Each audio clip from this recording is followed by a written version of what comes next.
This is Todd Westra with the Leadership and Business Podcast, where we take founders and CEOs of small to mid-sized companies and gain their insights. It's 6 questions in 9 minutes because we value the time of you and our interviewees. So we're going to jump right into it. Question number 1. In a few sentences, tell us who you are and what you do. Yeah, I'm Sean Simon. I run a company called Cogent, where we sit between emerging technologies prior to coming to market and marketing and e-commerce professionals, executives that are looking for solutions to solve their evolving business challenges, which obviously with COVID and just evolutions of technology, it's changing every day. So it makes it really fun.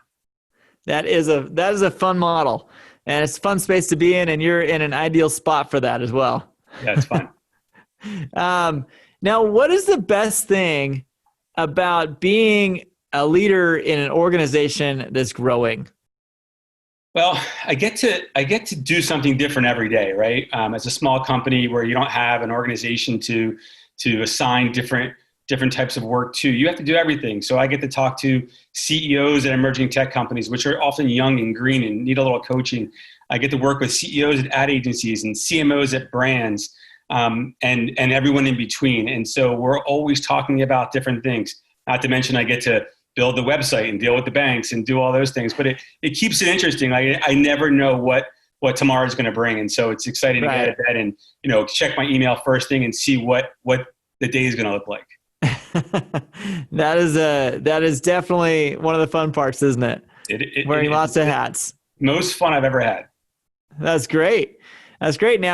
Now, question number 3 is interesting because you probably are involved in hearing a lot of the same conversation, but I hear from a lot of other executives that are in growth phase or even in the startup phase that you're dealing with, trying to keep a growing organization on the same page, aligned to the same vision can be challenging.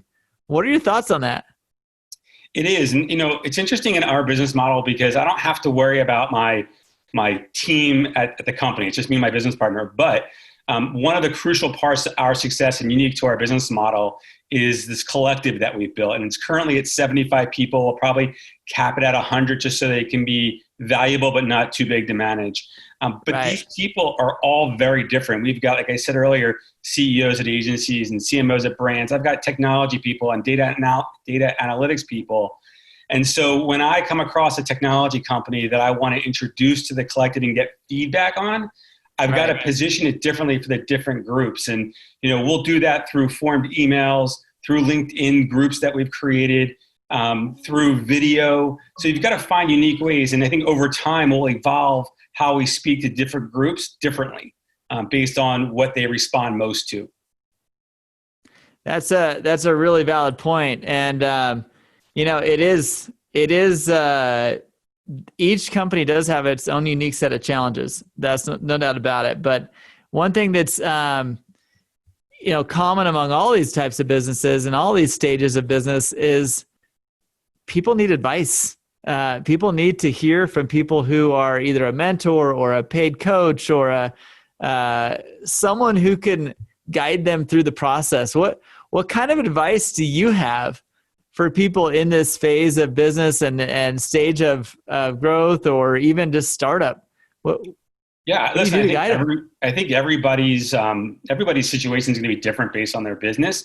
For me, I couldn't do what we're doing today 20 years ago, right? I needed that experience, and our business is so reliant on the relationships that we have, particularly within the collective.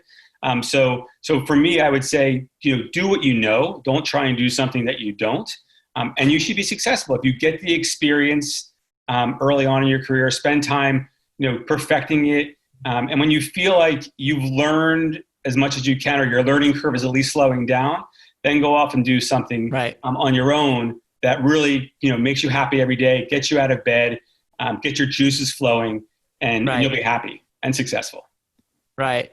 Now, I want to dive just a little bit deeper into this because you're in a unique scenario where you are in a part of the country or part of the world where there are probably more startups being funded, especially in emerging, tech industry. and you're involved in a lot of those advisory roles and helping people kind of navigate their way through that. Whereas in a lot of parts of the country, they don't have access to the same resources. They don't have access to the same type of leadership or guidance. Mm-hmm.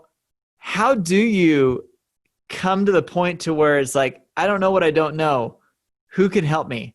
What have you seen from your experience in that, and that kind of your thoughts on that? Well, we've been pretty fortunate in that the technology companies that we've worked with so far have been pretty humble.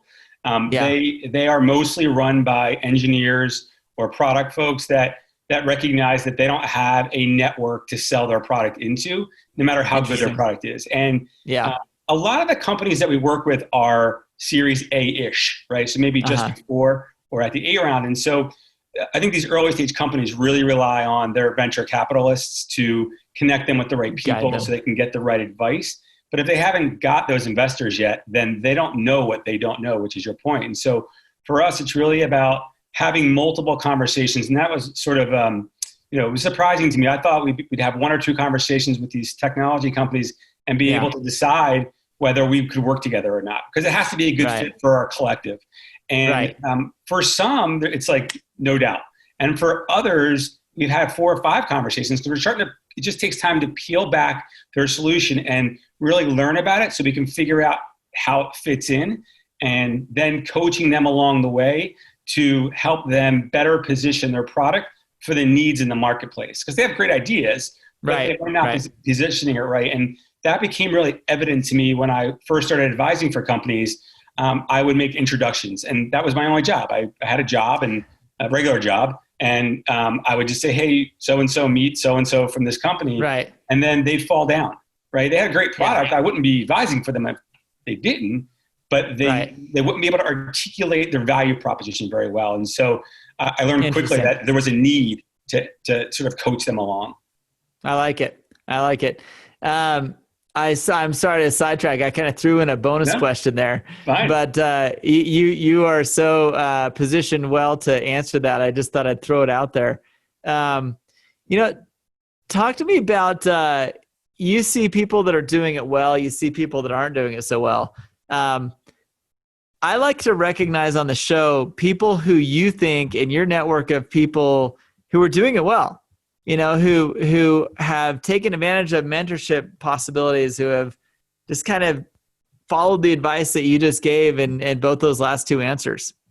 Yeah, I have to think back on that one. I think, I've come across a lot of people in my career, and I respect them all for different reasons. But I think back to my early days because I have more depth on those people, right? Because I have a longer term relationship. And in the late 90s, I worked at a company called AudioNet, which became Broadcast.com, and eventually got purchased by Yahoo. Some of you would know Mark Cuban from Shark Tank. I knew Mark before he was Mark. But I also worked with a gentleman by the name of Sam Bloom. And Sam was very much like Mark, or at least has evolved into be very much like Mark. He's a CEO of an agency in Dallas called Camelot. And he sort of rose through the ranks over the years. And he just became CEO a few years ago after being GM for a while. But what I love about Sam is he's always responsive to me, whether it's positive or negative. He's a straight shooter. He's very cogent, right? So he will tell me what he thinks, right to the point, good or bad, but it doesn't just say no. He says, no, but here's why. Think about this, or go do this and come back to me, right? And so there's a mutual respect there. He understands I'm working hard in my job. He's working hard in his job. We need each other in our ecosystem. And he's always been respectful of that. And I can't say that's true for a lot of people in his position. I don't think it's intentional. I think people really value their relationships. And when you don't have a relationship with somebody, they can't find the time to give you that you need. That's just because they're swamped. Great advice, great answers, great 9 minutes of time. How do people get a hold of you, Sean? How do they find out more about what you're up to? Well, we are at bcogent.co or Sean at bcogent.co. That's our new vocabulary word for the day, everybody. Being cogent means being direct and to the point, which is what we like to do on this podcast. So thanks for being here. This has been Todd Westra with the Leadership in Business Podcast. For more info, look at the show notes above or go to toddwestra.com. Appreciate your time today. Thanks, Todd. It's been a pleasure.